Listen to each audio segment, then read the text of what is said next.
In this episode, we are going to share on social policy dialogue.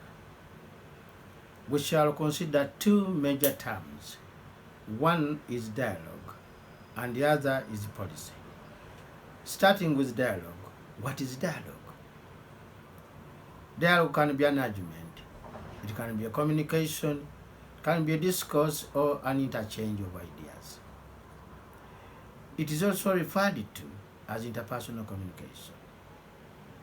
A dialogue is a conversation, it is a discussion between two or more people on issues or concern or in order to solve a problem. What is the policy then? Policy is a regulation. There are guidelines, there are procedures, it can be a strategy or a plan.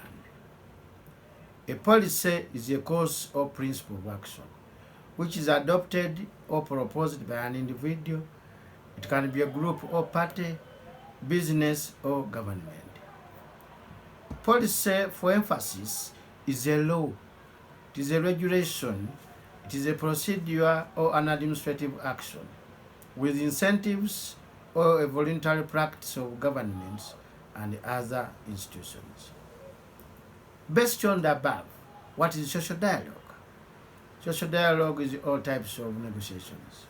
Consultation is or the exchange of information between and amongst the representatives of governments, employers and workers on issues of common interest related to economic policy.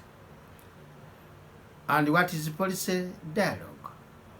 Policy dialogue is an instrument of development, cooperation that brings together two or more parties to discuss and possibly to reach consensus on the core values underlying their policy and programming decisions, including resource allocation. Policy dialogue is often supported by complementary processes, such as research, to provide evidence and the rationale for reform or capacity building of national civil service organizations to facilitate their participation in daily policy dialogue.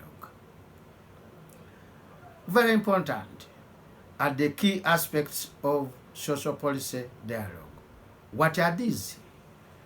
Number one, it is the sharing of information. And information is a basic element of the social dialogue. It does not imply real actions or challenges, yet it enables decision making. The second one is negotiations. When we talk about negotiations, it is the engagement of parties by exchanging the view that can be produced in a more in-depth dialogue among the parties involved. For example, participants can engage in collective bargaining at the company, at national, regional, and local levels. Our last aspect is consultations. Consultations require the engagement of third parties by enabling an exchange of opinions on a certain challenge that leads to a more in-depth dialogue. And as a result of such engagement, a formal agreement can be reached among the participants. Therefore, when we talk about social policy dialogue, what is the main goal? The main goal of the teacher social policy dialogue is to enable discussion with teachers, education stakeholders, and community, and to build the consensus on the structures and the processes of the dialogue implementation. Social policy dialogue has also a purpose.